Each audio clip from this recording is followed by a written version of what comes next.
Good morning, everyone.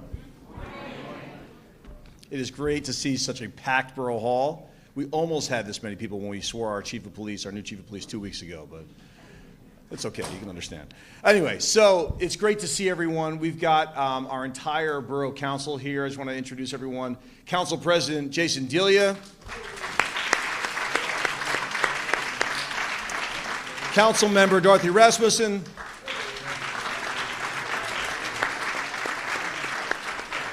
Council Member Linda Koskoski.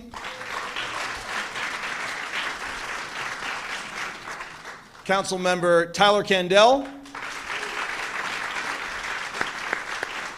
Council Member Dan Hirsch.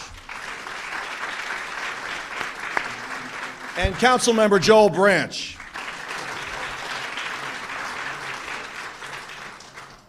Metuchen is a small borough, but over the last few years, many of our residents have helped find a big voice on the expansion of gun control laws at the state and federal levels. I welcome our state leaders back to the borough. We are so appreciative that the governor and speaker have chosen to come back to the very place where they first announced in November some of the very common sense gun safety bills that will be signed here today.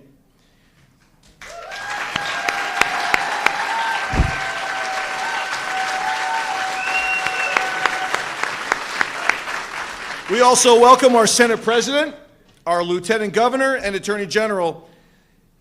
Yesterday's horrific mass shooting during a family-friendly July 4th parade in Highland Park, Illinois, only further illustrates the importance of this bill signing. 6 people, including a 76-year-old grandfather in a wheelchair, lost their lives in that attack.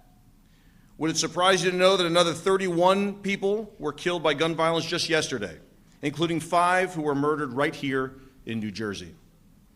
That's 37 who were killed by guns in America on July 4th. This has to stop, and we are so grateful that the governor and the legislative leaders have shown that they are willing to take the steps that are necessary to make things safer here in New Jersey. The importance of today's bill signing is twofold. One, we're continuing to do what we can to reduce direct threats to our communities. And 2, in adopting these common sense laws, New Jersey is setting an example for leaders in other states that if we can do this here, you too can take more effective steps to protect your residents.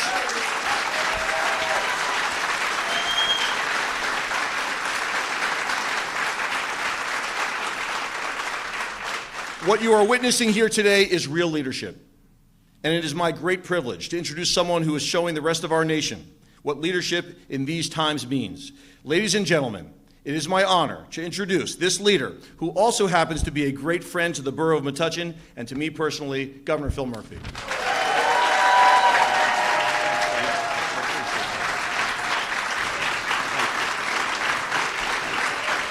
Thank you all. Thank you. Thank you. Thank you, thank you. Man, we're hanging from the rafters here today. Good Lord. Good morning, everybody, and thank you, Jonathan, for that very gracious and kind introduction, and it's great to be back in Metuchen.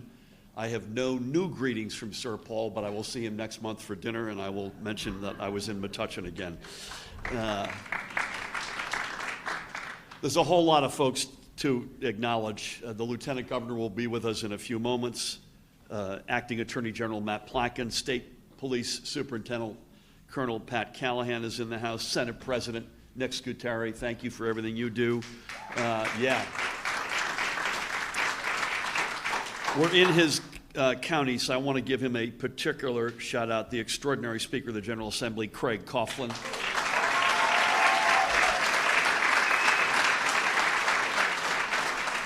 Senator and Governor, and one of the guys I've looked up to for a long time, Dick Cody, is in the house.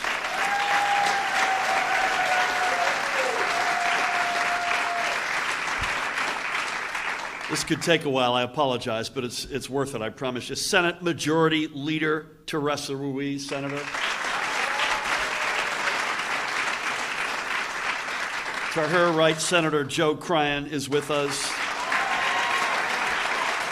Big shout out there. From the General Assembly, we have Assemblyman Chairman John McKeon is with us. John, thank you. Assemblywoman Verlina Reynolds Jackson is in the House. You don't get to come to, hey, Sheila. Sheila Y. Oliver. I promise you I was saying nice things about you before you got here, Sheila. You don't come into Middlesex County unless you can say the word Karabinchak. Assemblyman Rob Karabinchak is in the House. As is Assemblyman Sterling Stanley is in the House. Assemblywoman Sadaf Jaffer is in the House.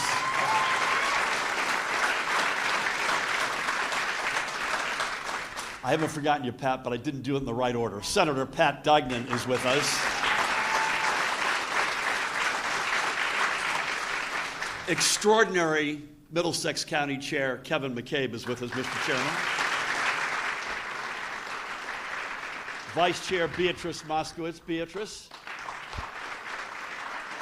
Es freut mich sehr.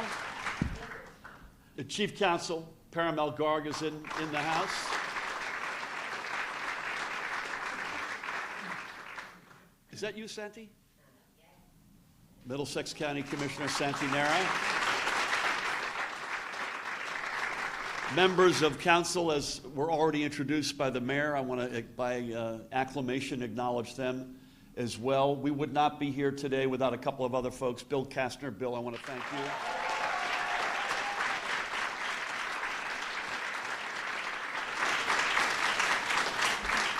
In a couple of minutes, the list will be shorter of those who were not introduced than those who were introduced. Terry Tucker, God bless you. Great to have you. Gary Taffet, thank you for everything you do for this and for so many other fronts. And we're gonna hear from some of these people in a couple of minutes, but we're also going to hear from a young woman who's the co-director of March for Our Lives, New Jersey, Raisa Rubin Stankiewicz, who's with us.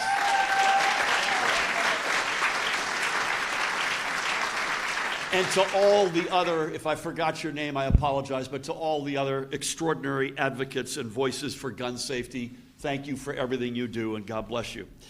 So 14 months ago, actually almost 15 at this point, on April 15th, 2021, we came together to unveil what we called our Gun Safety 3.0 package of legislation. We did so because while we had made great progress in becoming one of the nation's top states for gun safety, we knew there was more to do. And every life lost to gun violence is one life too many. On that same day, again, this is April 15th, 2021, there were 4 mass shootings in America, including, you may recall, an incident at a FedEx facility in Indianapolis, Indiana, in which 8 people were senselessly murdered by a former co-worker. In the time since, there have been more than 870 mass shootings in America, and sadly, we know the towns: Oxford, Michigan, San Jose, California, Buffalo, New York, Uvalde, Texas, and as Jonathan mentioned yesterday, the awful, awful, unspeakable tragedy in Highland Park, Illinois, which, by the way, is a quintessential American town. We had some cops, Pat, in Philadelphia shot last night, the details of which still are in a little bit of a fog of war. It just goes on and on. Those are a few among hundreds and hundreds more. Roughly 2 mass shootings every single day since we put forward our plan to help stop gun violence. And in New Jersey, since April 15th, 2021, there have been, Pat, by my count, 1,271 total shootings, and those shootings have claimed 291 precious lives and 1,313 others who were injured. There are those who think this is all just the price of living in the United States. There are those who take seriously the words of the satirical website The Onion, and this was the headline: "No way to prevent this, says only nation where this regularly happens." And sadly, it appears 6 of these mistaken people sit on the Supreme Court of the United States of America. Well, we believe differently. We believe, or I should say no, we know that we can take on the epidemic of gun violence and win. We can put in place strong and smart gun safety laws that are consistent with the Second Amendment and still protect our communities.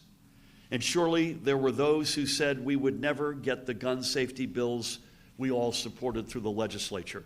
There were those who said that we were being too ambitious, that the gun lobby was too strong, and that our political system would not have the will to take on and win this fight.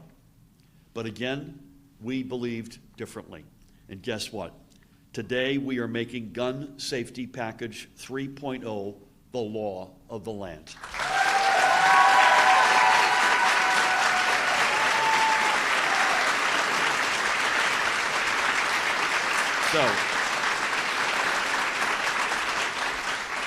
So here goes. Bear with me. First, and perhaps most importantly, we are enacting a public nuisance law that will allow our Attorney General, Matt Platkin, to hold gun manufacturers and distributors responsible for the damage caused by the reckless and unchecked marketing and sale of firearms. Secondly, we're also saying in no uncertain terms that if you want to buy a gun, you need to first complete a certified safety course. By the way, no different than if you want to drive a car, where you have to get a license showing you know how to safely use it. That's number two. Number three, the loophole that allowed gun owners moving into New Jersey to skirt the procedures that established New Jersey residents follow in order to qualify to purchase or obtain firearms. That loophole is hereby closed.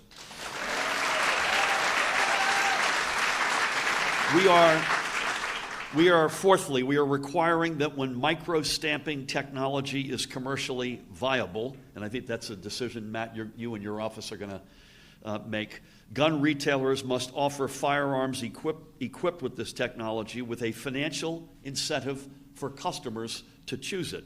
Micro-stamping leaves a one-of-a-kind imprint on every round of ammunition fired, so law enforcement can trace a specific round to a specific gun and identify perpetrators of gun violence.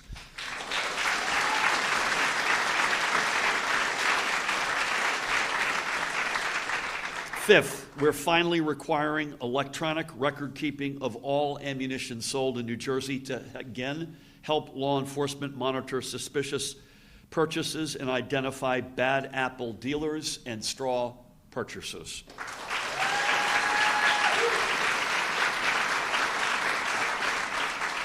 Sixthly, we're increasing the penalties on those who break our existing law prohibiting the manufacturing or transporting of ghost guns. I thank the Senate President in particular for this, because if you're creating or transferring these untraceable guns, you're not a responsible gun owner, you are a criminal.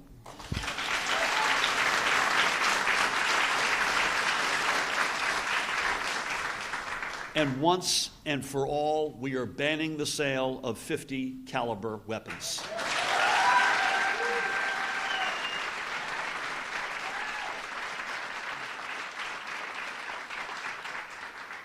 I will never understand why, but my predecessor vetoed this bill, I think deferring to the gun lobby. Today, we reverse that mistake.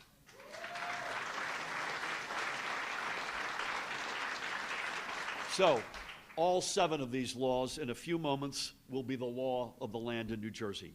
They are common sense, they are smart, they live up to our Jersey values.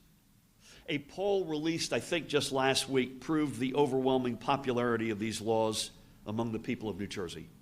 That same poll, by the way, also showed that too many residents, especially parents with school-age kids, live fearful of being the victim of gun violence. By the way, raise your hand. Did you go to a parade this weekend? Yeah, a fair amount of hands. Just think about that for a minute, what happened yesterday. It takes your breath away. So, based on that polling and based on those fears, these are not going to be our last words on gun safety. We cannot walk away from here today, none of us, thinking our job is done, because it is not. Not even 2 weeks ago, the right-wing majority that controls the United States Supreme Court, amen, erased our ability to decide for ourselves who can and who cannot get a permit to carry a concealed weapon. We used to assess that need on a case-by-case basis, where the person had to prove a verified need. No longer. This past Thursday, the same court signaled their desire to revisit our ban on high-capacity magazines, telling the lower courts to look at it again. And they also told the lower courts to look anew at Maryland's prohibition of dozens of models of assault rifles, some of which are also banned here in New Jersey. But we're not going to just lay down and let our streets, our houses of worship, our supermarkets, shopping malls, sports arenas, our bars, or anywhere else to be overrun with hidden guns capable of unleashing a hail of bullets. I look forward to working with the legislature and the leadership to address this awful concealed carry decision with strong and smart laws, expanding the number of places where firearms cannot be carried, and, by the way, saying without any doubt that you cannot bring your gun onto private property without explicit permission to do so. In the face of the Supreme Court's tragic and wrong-headed ruling, we need those laws, and all of these laws, more than ever before. Now more than ever, we cannot let up in this fight to keep our communities safe. I have mentioned it before, but it bears repeating. New Jersey has one of the nation's lowest rates of gun violence and gun deaths. There is a reason for that. It is because we are among the leaders in gun safety. We are not going to give up on always looking for new ways to save lives, protect communities, and ensure that every resident can live without fear. And I know that none of you are going to give up either. Again, I must extend a special thanks to Speaker Craig Coughlin, who stood with me in this very location late last year and committed to getting these bills done. Craig, we would not be here without you today, without your leadership, and without the work of your outstanding team who worked closely with our team to get these bills over the finish line.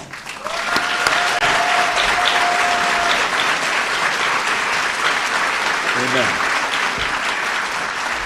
I also want to thank the guy to your left, Senate President Nick Scuteri, who, after taking the reins of the Senate in January, joined us in this journey and ensured that we would not ignore the horrors of Buffalo and Uvalde by doing nothing. And I thank you, Nick, for your leadership as well.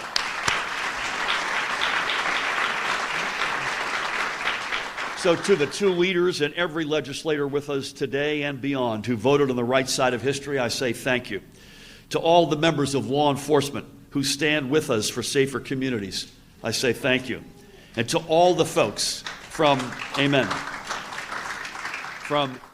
Everytown and Moms Demand Action, Giffords, Brady, March for Our Lives, Sandy Hook Promise, Ceasefire NJ, and the Rutgers Gun Violence Research Center, from the Newark Street Team, Patterson Healing Collective, and Jersey City Together, on down to every community-based organization doing the hard work at the street level, to each and every one of you, thank you from the bottom of our hearts.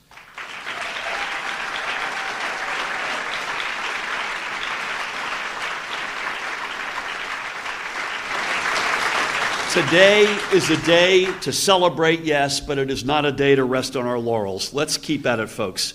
I cannot wait to sign these bills into law, but before I do, I want us all to hear from some of the gun safety champions with us, beginning with the extraordinary Lieutenant Governor of the great state of New Jersey, Lieutenant Governor Sheila Y. Oliver.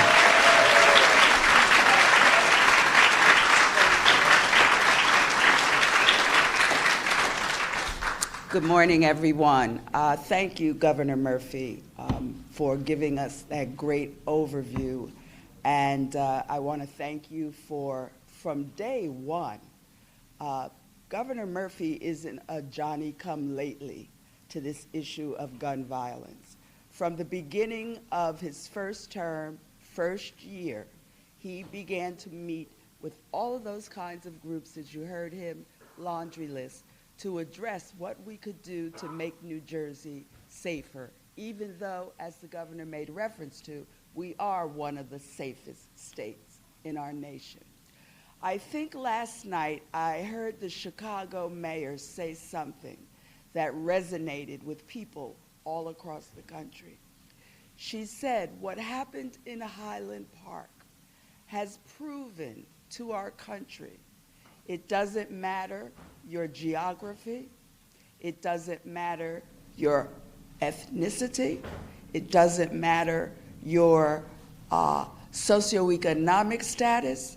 The issue of gun violence in this country affects every sector of our citizenry. Gun violence, people should understand, yes, tremendous tragic loss of life, but families who experience gun violence, it doesn't just end with the demise of that person. Gun violence is intergenerational in terms of the impact that it has on families. Fathers, mothers, grandmothers, aunts, uncles. A chain gets broken within a family when someone is the subject of gun violence. The bills that the governor is going to sign today, 3.0, long overdue in our state. I think of the time I spent in the legislature with Craig and with Joe Cryan and with Verlina. There was a period of time, and Bill Kastner knows this well. We worked diligently to get these kinds of laws passed, and we worked diligently for 8 years. And every time we sent sensible constitutional bills to the governor's desk, for 8 consecutive years, they were vetoed. Governor Murphy, you've stepped up, and we appreciate it.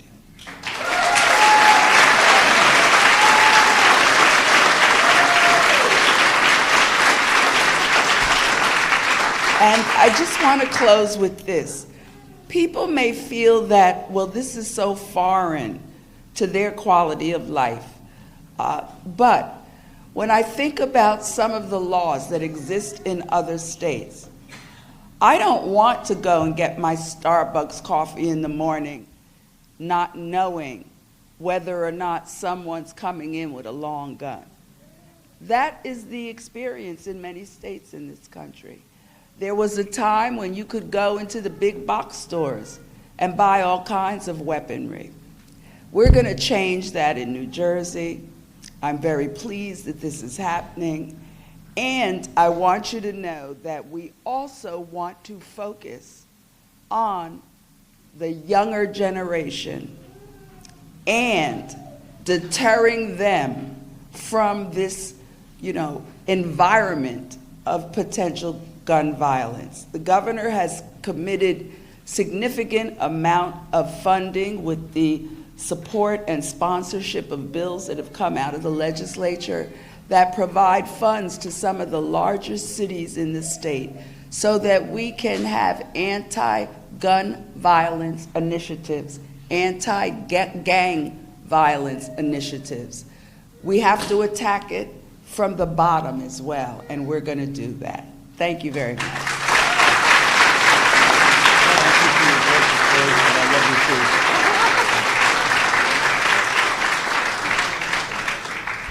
Sheila and I are old enough to remember the Kerner Commission that was written after the uprisings of the late 60s, and it started off, I think the first sentence is, "We live in two Americas," and that was intended to address the racial fault lines. We've made some progress. We still live in two Americas in that respect, but we now literally live in two Americas based on your geography and where you live, whether it's reproductive freedom or guns or LGBTQIA, Christian, or voting rights or union rights, Barry, environment. It is increasingly really important where you live and where you work. Thank you, Sheila, as always. You mentioned the next generation, and we happen to have a great representative of the next generation. She's the co-director of March for Our Lives, New Jersey. Please help me welcome the aforementioned Raisa Rubin Stankiewicz.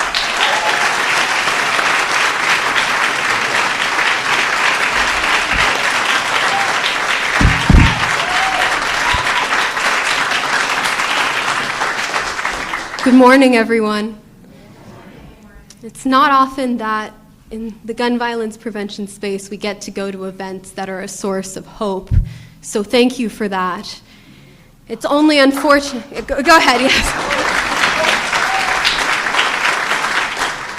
It's only unfortunate that it comes during a year where we have had more mass shootings than days, that it comes in the aftermath of one of the most devastatingly American tragedies, having a shooting during a July 4th celebration in Highland Park, Illinois. And this happens the same week that 9 people were shot in Newark, New Jersey. We know that no matter where you are in the country, and no matter where you are in the state, you are not immune from the impacts of gun violence. And that is a devastating reality. It is not a reality that needs to be the case, and that is why I am so grateful to live in a state. And this constantly comes up when I'm speaking with other organizers in March for Our Lives across the country, and just feeling so grateful to live in a state where the governor and the legislature are willing to take action to save lives, to make our communities safer, and to end gun violence in our communities, and to hold the gun industry accountable.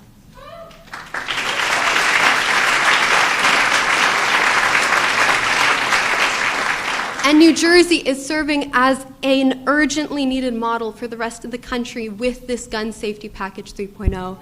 The governor outlined every single element of why these bills are all so common sense and so necessary. And with the bill that enables the Attorney General to hold the gun industry accountable for misconduct, we are not only filling these state loopholes, we are also filling federal loopholes at the state level, and that is so important. However, our work is far from over. We will continue working to make sure that more life-saving measures are passed, including making sure that we establish a standard for safe gun storage. And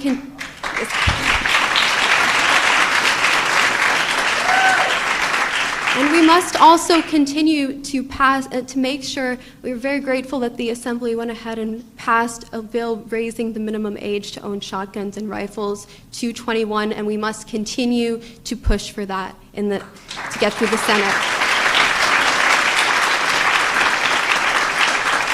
I just want to say thank yous are always difficult because this is such a community effort, and the governor did an extraordinary job, and I cannot top that.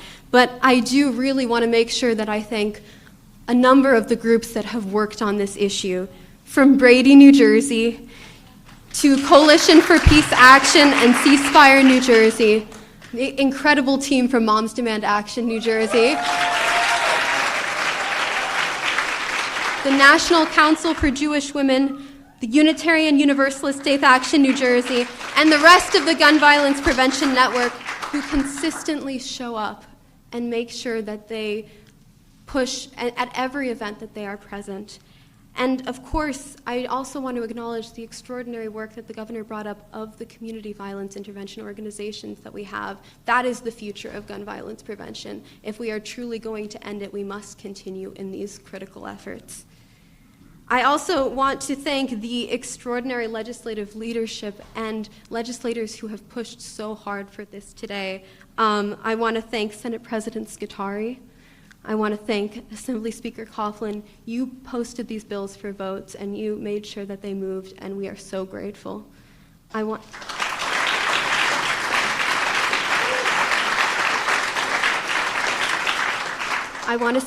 to thank Senator Ruiz, and I would like to also thank Assemblyman Greenwald, both of you, for your extraordinary efforts, and obviously Senator Cryan, Assemblywoman Reynolds-Jackson, Senator Cody, Assemblyman McKeon, so many other legislators who are here today who have done just extraordinary work sponsoring these bills, voting for them, pushing them through, continuing to apply the pressure. We continue to need your efforts, but it would not be possible without you. I also want to thank the Attorney General for so much effort, Matt Platkin for so much effort, but also for the fact that you are going to continue to be the future of gun violence prevention work. You have been and you will continue to be the case. And the only reason, I also wanted to make sure that I thank the former attorneys general who have worked on these bills. Former Attorney General Bruck and former Attorney General Graywall were also critical for these efforts. And it shows how many years we've been working on this. And finally, I would like to thank, obviously, the governor, the lieutenant governor, and the rest of the governor's team who has worked so hard on this effort. And a special shout out to the extraordinary Breonna Earl, who I think everyone here knows it would not be possible without.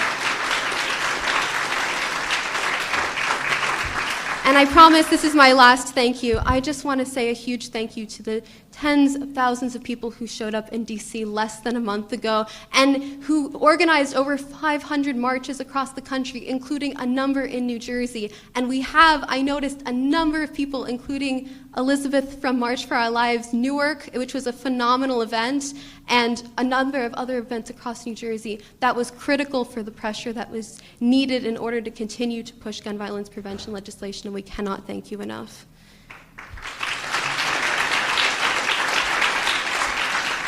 Organizing works. Thank you.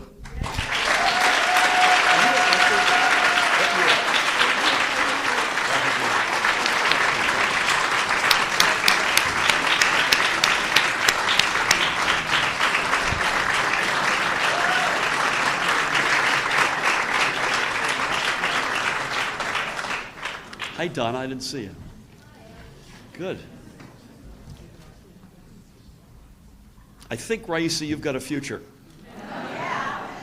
Raisa Rubin Stankiewicz, by the way, is a rising junior at Rutgers University. Let's hear it for her one more time.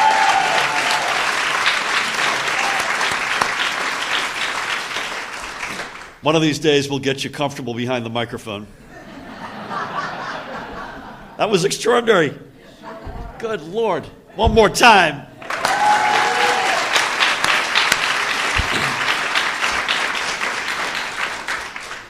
He's been mentioned.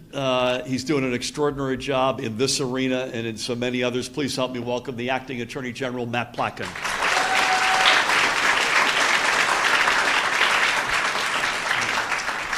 Thank you, Governor, for organizing this and for today's events, but more importantly, for all the work you've done since, as the LG said, since day one on this issue. I'll touch on that more in a second. Mayor, thank you for hosting us. Senate President, Speaker, thank you for your leadership in posting these bills and working to get them done. To all of the senators and the assembly members, including members of leadership, thank you for what you did. These bills will truly save lives. To Colonel Callahan, Prosecutor Lonnie Chacon is here from Middlesex County, as well as many other members of law enforcement. I don't think we need a reminder of what law enforcement does every day in the context of preventing gun violence. Just look at the two officers, as the governor mentioned, shot in the city where the Declaration of Independence was signed in Philadelphia last night. So thank you for everything you do to keep us safe. To all the advocates in the room and across the state, thank you for continuing to push to make us better and to do better. And to Raisa, thank you for your comments. You know, I was thinking as you were speaking, March for Our Lives was born, as we all know, in the wake of the Parkland tragedy, February 14th, 2018. The governor wasn't in office more than 30 days. He was sworn in on January 16th. And I remember when Parkland happened, the governor walked into my office, and I was the governor's counsel at the time, and he said, we had talked about standing up an organization across the country of governors who were going to fight for gun violence prevention. We need to start that today. And so we did. We worked through the weekend at the governor's direction, and we formed States for Gun Safety, the first ever bipartisan coalition of governors to combat gun violence. And the governor brought on wisely Bill Kastner to be his first senior advisor on firearms, and from there was born Gun Violence Prevention Package 1.0 and then 2.0, and now we're here for 3.0.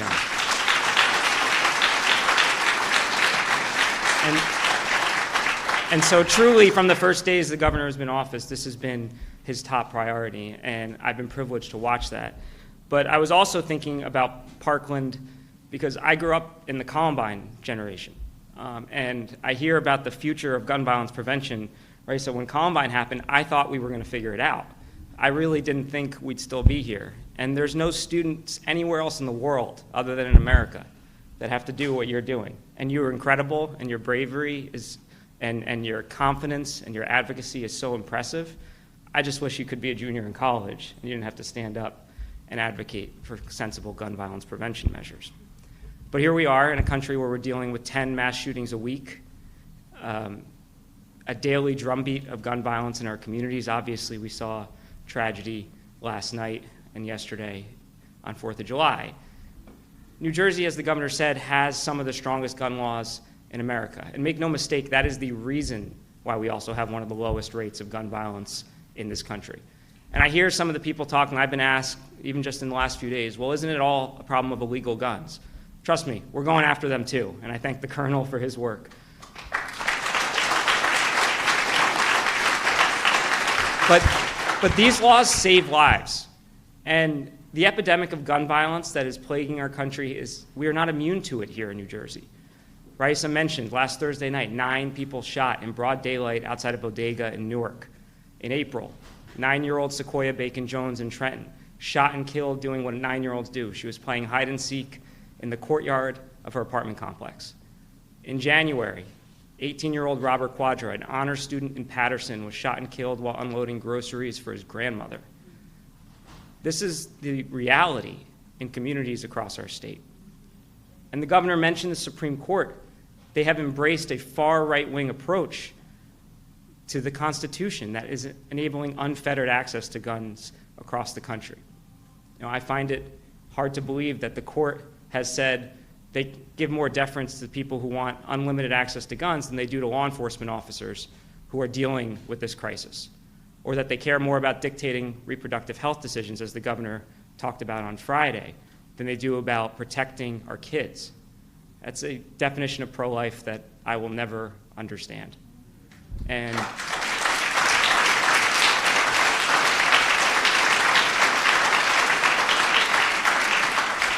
so I thank the governor and the legislators for considering a new round of laws that will address sensitive spaces in light of that horrible and reckless decision.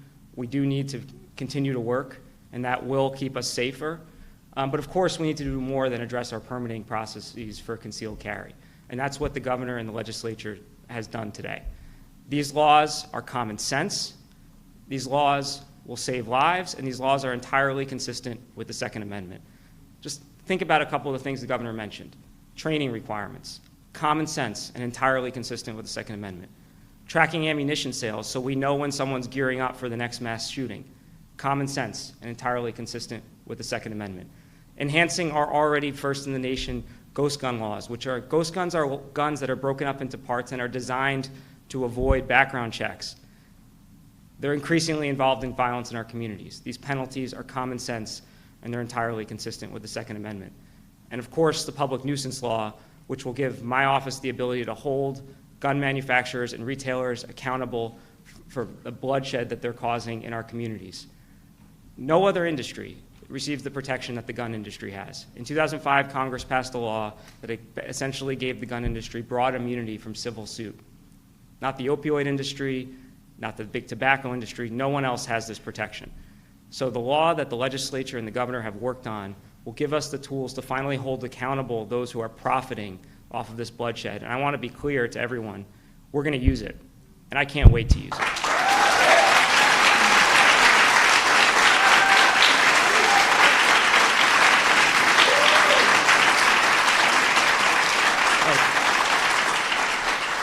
Lastly, and I'll conclude, I just want to also thank the legislature and the governor for the budget this year, which included another appropriation of $10 million for gun violence intervention work at the community level. We have invested in hospital-based violence intervention programs and community-based violence intervention programs. There's no one way to solve the gun violence epidemic. It's enforcement, it's holding those accountable who are profiting from the bloodshed, and it's investing in our communities who are going to intercept and disrupt the cycle of violence.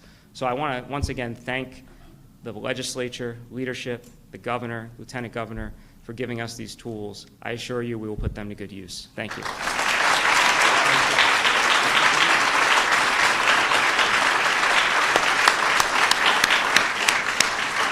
Outstanding, Matt.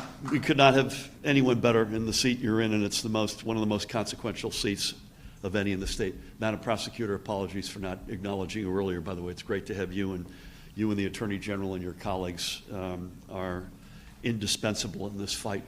We've got some great gun safety champions in our legislature, and we're going to hear from a few of them before we wrap. Please help me welcome the outstanding President of the Senate, Nick Scuteri.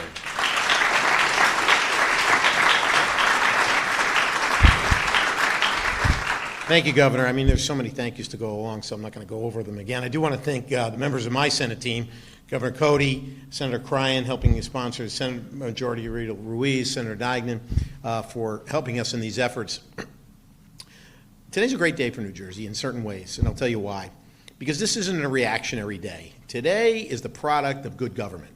Today is the product of legislative leaders, myself and the Speaker and the Governor's office, working together to come up with solutions to gun violence. Not just illegal guns, but even legal responsible gun owners should not object to the measures that are going to be signed into law today. Because there's gun violence all over, and we have a Second Amendment issue. So the legislature has reacted to that, but hasn't reacted to that. We've been working on this for days, weeks, and months on end to make sure that we were laser focused on issues that would make a difference in New Jersey, safeguarding certain aspects of legal gun ownership and upgrading penalties for illegal gun ownership. Senator Cryan knows and sponsored the first ghost gun law. These guns are absolutely illegal gun usage. People that are manufacturing, distributing, passing around, and selling ghost guns are up to nefarious activity, and they have to be dealt with harshly. But other gun laws that the governor spoke about are narrowly tailored within the confines of our Constitution to make sure that people handle guns safer. Talking about people coming in from out of state, talking about safeguarding their weaponry, talking about making sure that that ammunition is delved into properly. These are things that responsible gun owners should have no problem with in New Jersey. We've contacted them, we've worked with them, and we understand that there is a constitutional protection to the right to bear arms under the federal Constitution, but in New Jersey, we're going to take every measure possible to make sure that that's narrowly tailored as possible, because it is an important aspect of our way of life here in New Jersey. And I think that the legislature today is taking very important steps to narrowly focus gun safety laws where we can, where we do not run afoul. So I think today's day is reasonableness. What we did today here, what the governor will do shortly, is taking reasonable steps to ensure responsible gun ownership, responsible usage of guns, and then taking another bite out of illegal guns. One of the things I do want to bring forward today that was part of the budget process, and I know that we talked about the $10 million for gun prevention violence, but this legislature, through the Speaker and my effort, and the governor's, of course, is putting more money into mental health services in this state this year than ever before. And I think that's a... Thanks.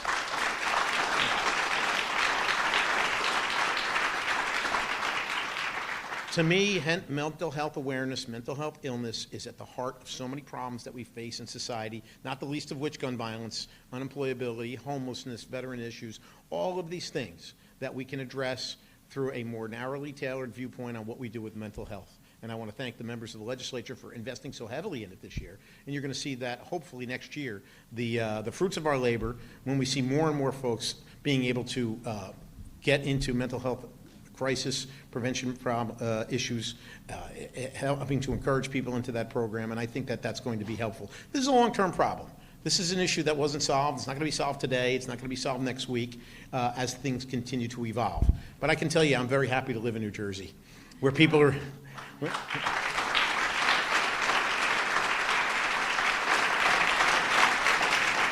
people understand there are constitutional rights, but understand there are restrictions that are good for each and every one of our citizens. Really a pleasure to be here to work with all these fine leaders. Couldn't have done it without them. Worked together hand in glove. This is an example of government working together, and you should be proud of it. Thank you, everybody.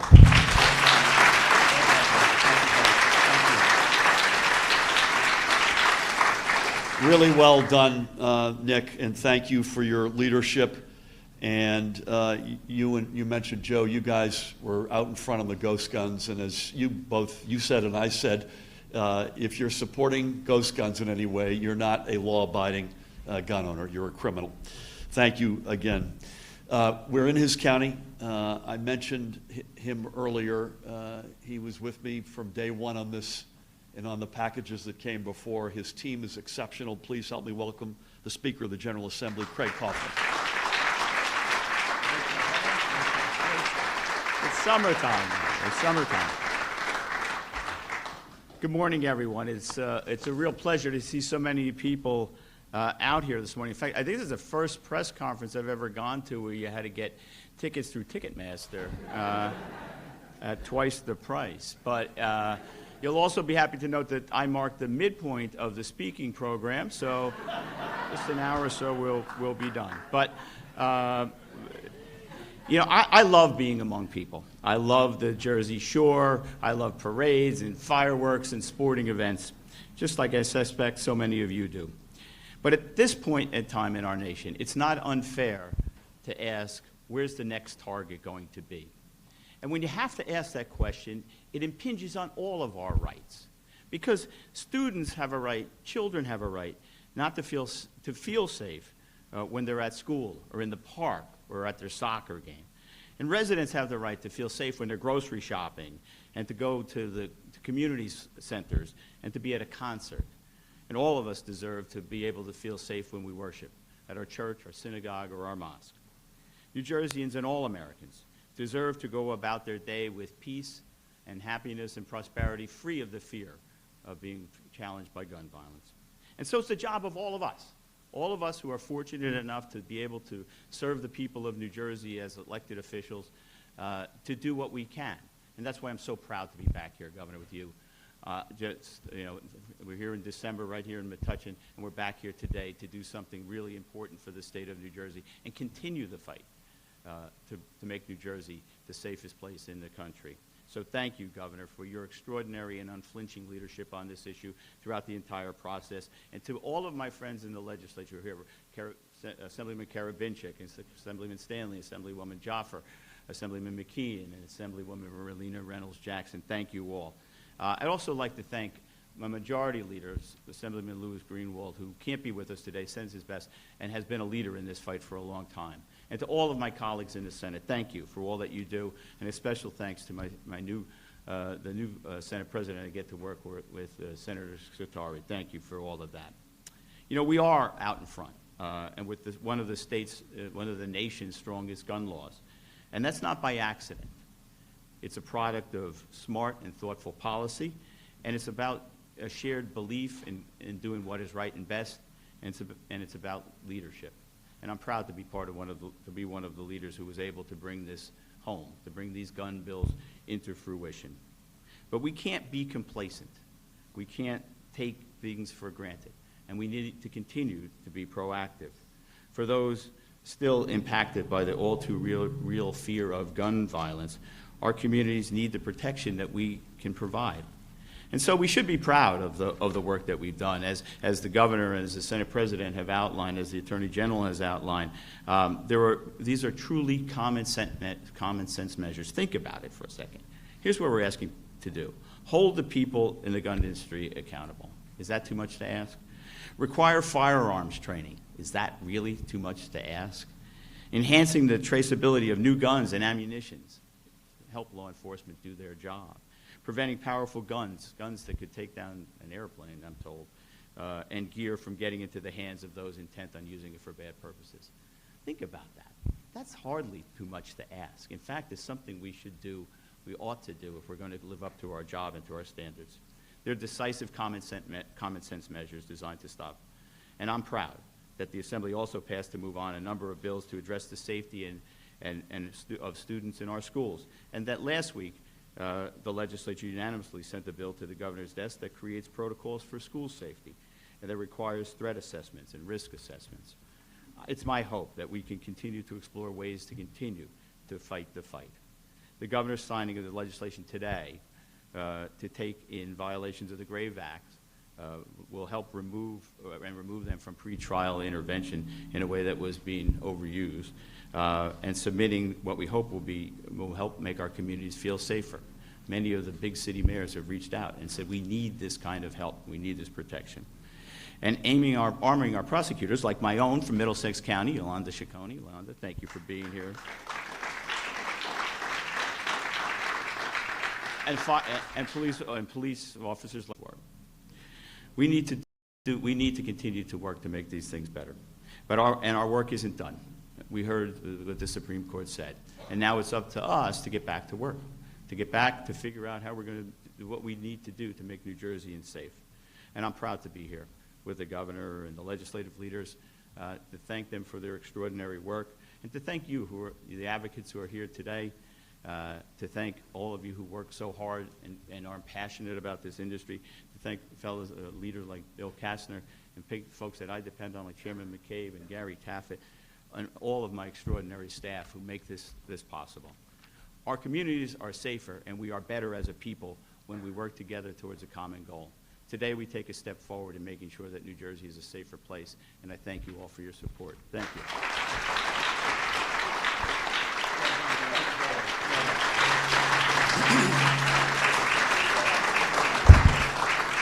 Speaker, thank you for those words and for your great leadership, and to you and your colleagues. We're almost there, folks. Another great leader is the Senate Majority Leader. Please help me welcome Senator Teresa Ruiz.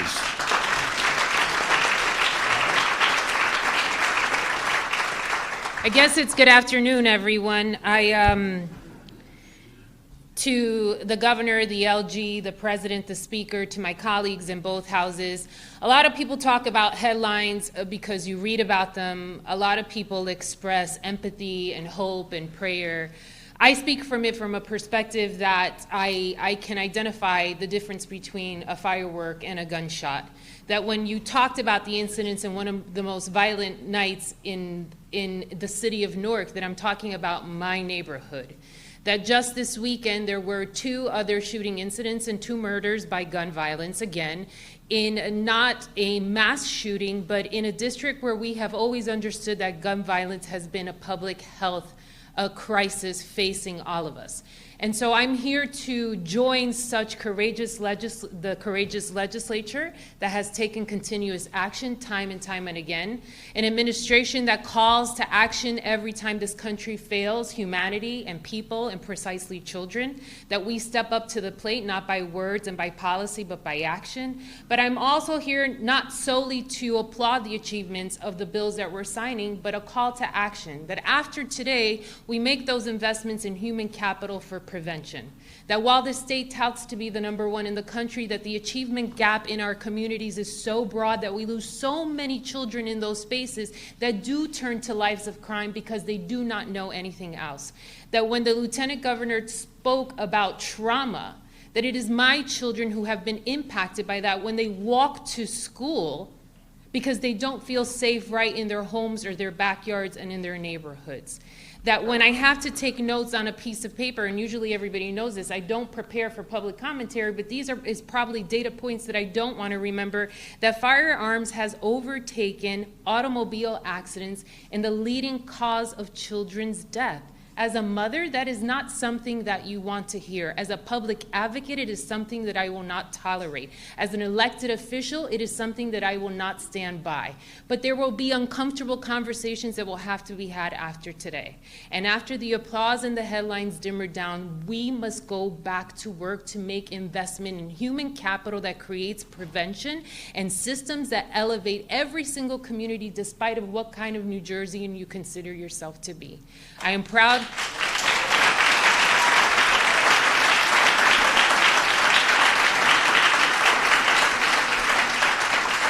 Thank you.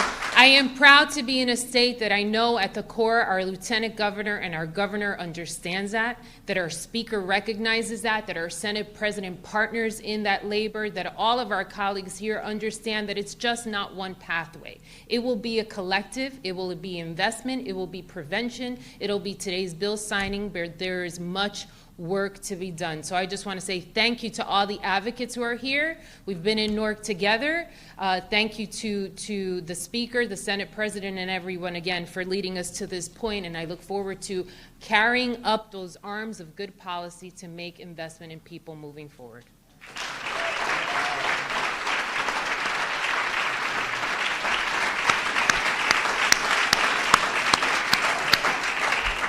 Thank you, Senator, for inspiring words and great leadership. Please help me welcome one of your colleagues, a leader in this fight and in so many. Come on over from Union County, Senator Joe Cryan.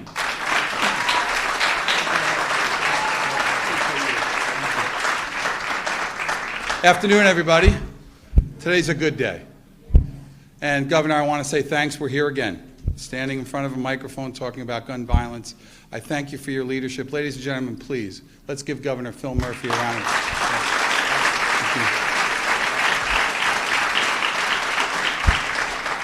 To all the leaders out of here, thank you. I appreciate you being here. I appreciate being part of a solution.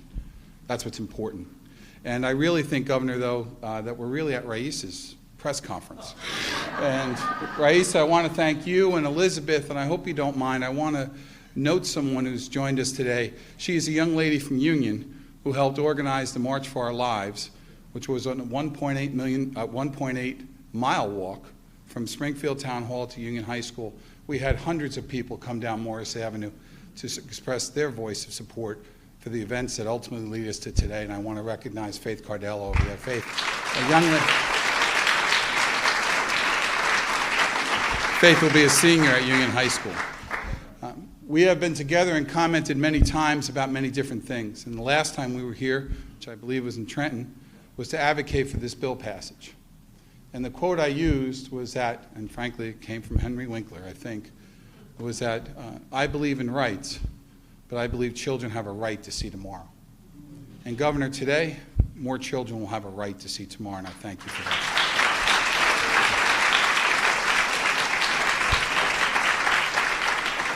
I have shared with you all previous experiences about having the opportunity to be an undersheriff and a sheriff in Union County and to manage some of the highly skilled professionals that I know my friend Pat Callahan enjoys as the state police leader as well. I have been on crime scenes where I've actually watched people bleed out. But more important than that, I've actually stood there and listened as a mother's been notified that her son is no longer there. I assure you that there is no scream like a mother's scream when she realizes that her son is gone. I can assure you that the sobs of siblings who cry uncontrollably is something that doesn't leave you. And I can assure you, having heard them, that the sounds of children that realize that a parent is no longer there is something that is horrific and never, ever leaves your head clearly. And I say that today because, Governor, on those scenes, I've dealt with folks, the officers who I had the privilege of leading, some of the most hardened professionals in this state on crime scenes and investigatory process. I've seen them stand there and not know what to do next with that feeling of absolute hopelessness. Sometimes shrug their shoulder. Folks with weeks of training and years of experience stand and say, what can you do? Often, as Pat will note, often I've referred those folks to counseling because of the crime scene itself and what it takes to actually have the fortitude to do the job that they're entrusted to do. I've seen that, and I've stood there with the hopelessness that one can't answer. And yet today, Governor, we have hope. Today I can look at somebody and say, what can you do? Actually, we've done something. We actually have done something today, and I thank you for that.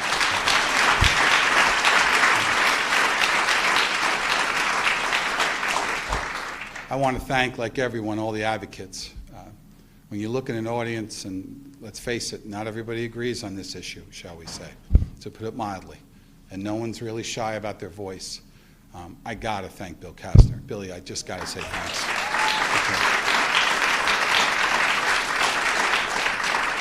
Okay. And to all my friends and to all those who lead, moms and all the groups, thank you. It matters that you're there. It absolutely matters. You know, somewhere in this world, between 1776 and today, between a musket and an AKA-47, the rules changed. It may be a right under the Second Amendment, but it should darn sure be a regulated right. Okay?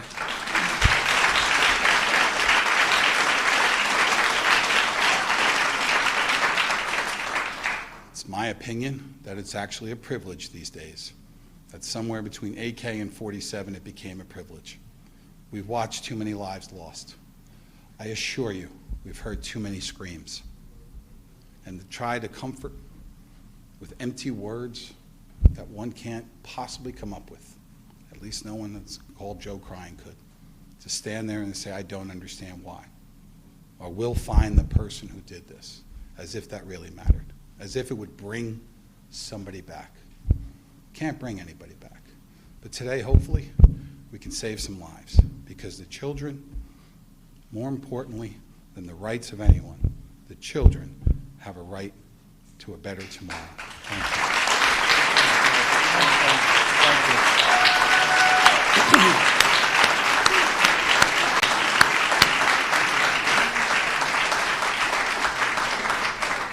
Very, very powerful words, and a guy who not only just says the right words, but does the right things.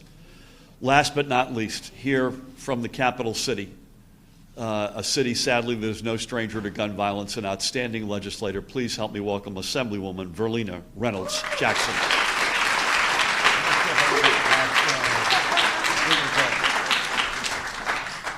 I don't know how I got the last straw either, but this is the last time I was with you. We were talking about 3.0 as a bill package that had not been posted, and we were trying to make sure we got all of both sides of the aisle on, and we're trying to get to that number. We need that magic number, 4121. That's the goal. And so to be here today does us so good as a state, but I have to agree with everyone that was here and that said we still have a lot of work to do. But we get to push pause in this moment and celebrate our accomplishments and then pick up tomorrow and be able to continue the work that we've started. It's just so important when you think about licenses that you have to get for your medical or your driver's license. Even for cosmetology, you have to go back for refresher courses. So the things that we're doing here is absolutely important, and we want to make sure that we are protecting our children. And so when I started on this path as a social worker, I had 9 nephews. Well, now those nephews are grown and they have children, and so I want them to be able to experience life to the fullest. We've heard all kinds of magical words today: people, power, purpose, advocacy. We've heard about adverse childhood experiences. We've heard about human capital. We've heard about all of these different things. But if we're really not doing the work that needs to be done, then their tomorrow isn't going to be here. And so to Senator Cryan's point, we have to make sure that we do every single thing. And so I thank you for all of the work that you do in Trenton, Lieutenant, it's just, Captain, it's so important because we have intelligence systems to help us in our capital city.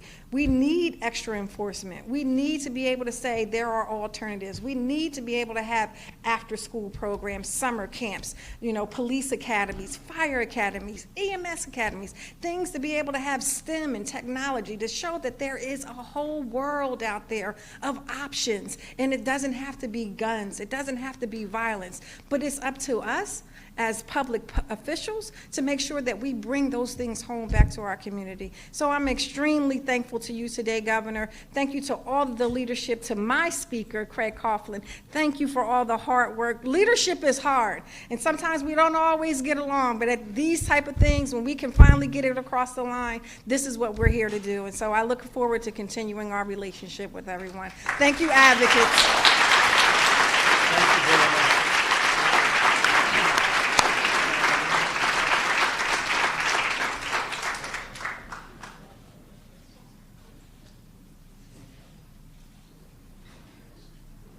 A lot of people watching. Verlina, thank you. Bless you. You mean we don't always we're in New Jersey, we always get along. Thank you for your powerful words.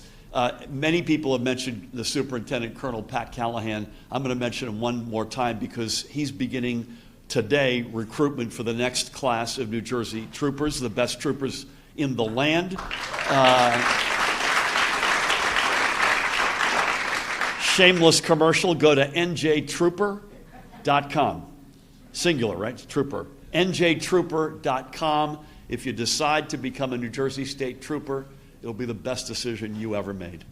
I want to close with an observation because there was a lot of noise around the Highland Park massacre that Illinois has strong gun laws, gun safety laws, which they do, and that apparently the gun was purchased legally. At least that's what the early thoughts were that, on news reports last night.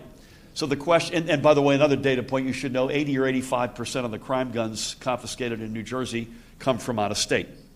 So you may ask, skeptics may ask, I know the advocates won't ask, well, why do all this if that's true? And let me say two things. This is an and both reality, meaning we really need Congress to act. They took some modest but important steps. That's a good step in the right direction with a long way still to go. We need our neighbors to be strong in their gun safety laws. But at the same time, this is about, and this is the way I think about it, we're trying to improve our batting average. The goal is to bat 1,000. We probably will never bat 1,000. But if by signing these laws today, we can improve our batting average. In other words, you measure your batting average by fewer gun crimes, fewer fatalities, fewer injuries, more positive street team work, better prosecutions, whatever it might be, better holding the manufacturers more accountable.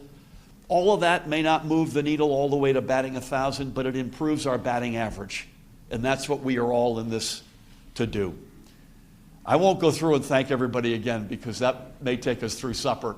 But I want to thank each and every one of you. And as they say in Hollywood, it's a wrap.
This allows the Attorney General to bring cause of action for certain public nuisance violations arising from sale or marketing of firearms, sponsored in the Assembly by John McKeon, Reginald Atkins, Mila J.C., and in the Senate, Teresa Ruiz and Nellie Pope.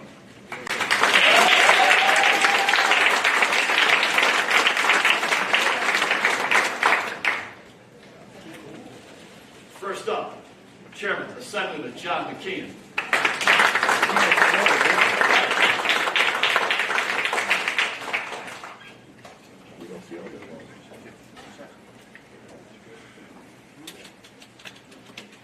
Senate Majority Leader Senator Teresa Ruiz.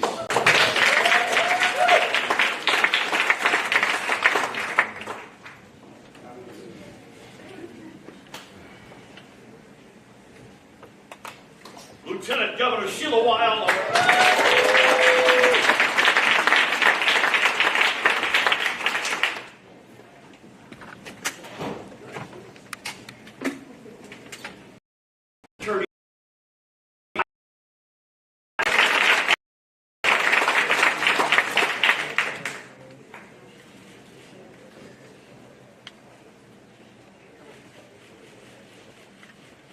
Our host, Mayor of Metuchen, Mayor Jonathan Bush.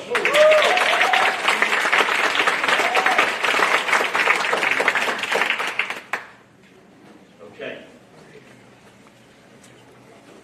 Next up, this is Senate Bill 2903, Assembly Bill 1302.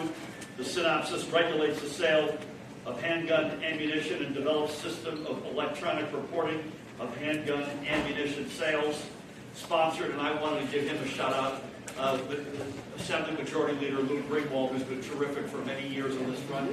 Lou, Assemblywoman Berlina Reynolds Jackson, Assemblyman Reginald Atkins, and the Senator Joe Cryan, and Senator Governor Dick Cody. Okay.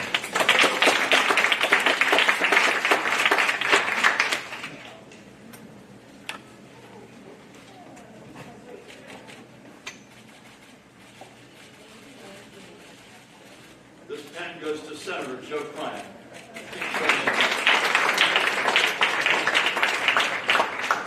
Thank you.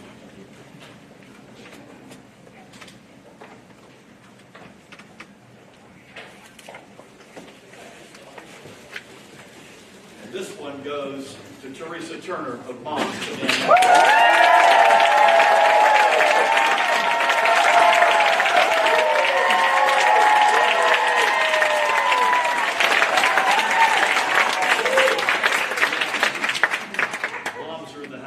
Sea of red t-shirts out there. This is Bill Senate 1204, Assembly 1179. The Synopsis requires firearm owners who become New Jersey residents to obtain firearm purchase or identification card and register handguns acquired out of state. The sponsors again are Senator Joe Cryan and Senator Andrew Zwicker. In the Assembly, Mila J.C., Lisa Swain, and Sadaf Jaffer.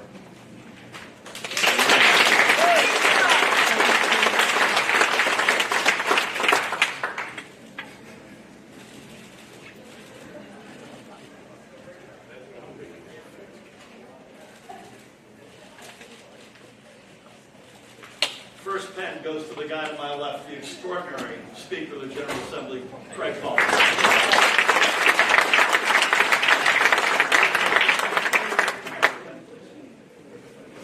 Thank you, sir.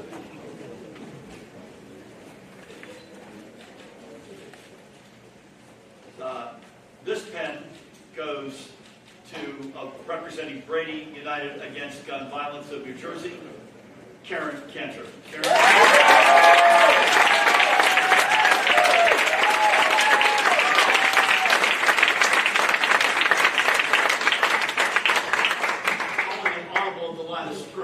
Sadaf, this is for you because your name's on it. Yeah,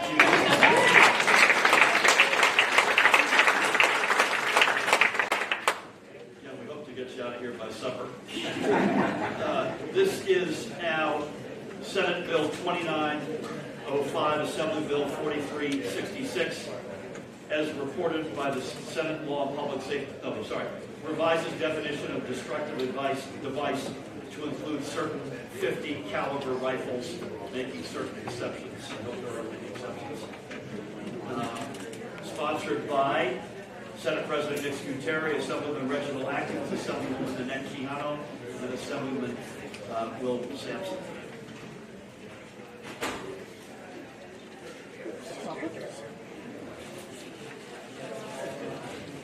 This bill goes to Senate President, Standing Leader Nick Scuteri.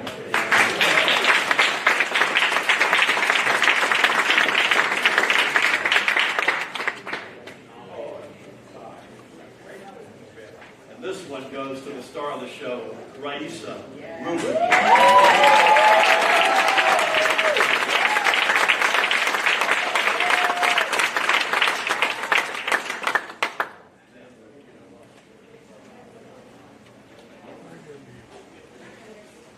Next up, Senate Bill 2907, Assembly Bill 4368, requires firearm retailers to sell micro-stamping enabled firearms upon determination of availability by that guy, the Attorney General, sponsored again by Lou Greenwald, John McKeon, Mila Jacey in the Assembly, Governor Dick Cody, and Nellie Poe in the Senate.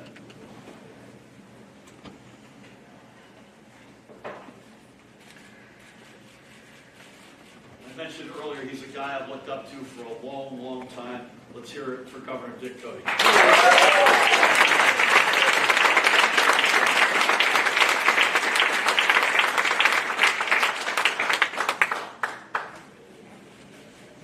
This pen goes to Diane Dressdale, the National Council of Jewish Women.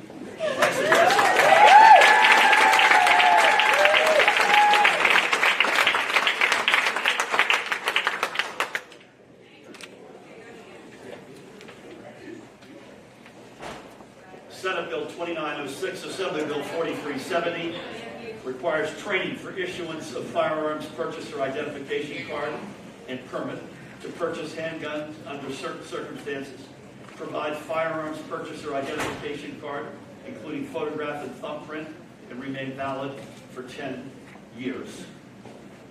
Sponsored by Assemblywoman Verlina Reynolds Jackson and Lou Greenwald and Benji Wimberly, into the Senate by Governor Dick Cody.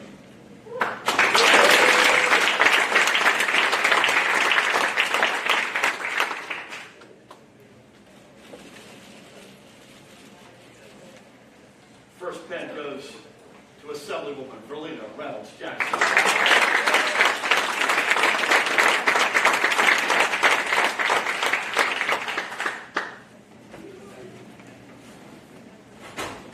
This pen goes to a guy who could not be here today. He had a family situation come up.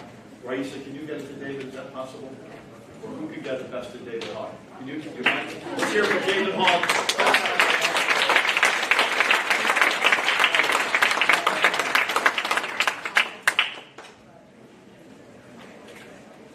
As they say in baseball, we are rounding third, heading home.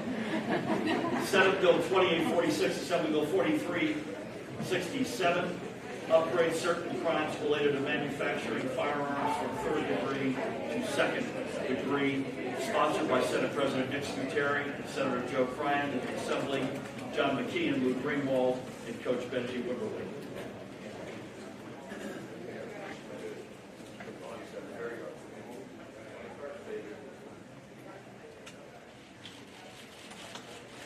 This pen goes to Nico Bokor of Differs.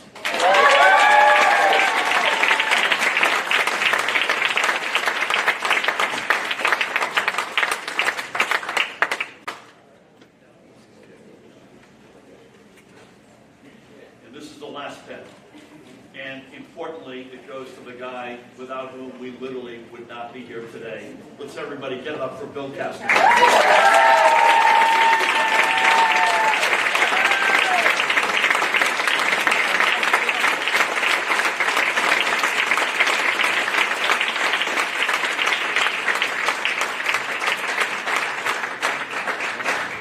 One more money shot, Raisa, for your to frame at home. That's the pen list. We'll look back on that someday and say, wow. These 7 laws are now in New Jersey the law of the land.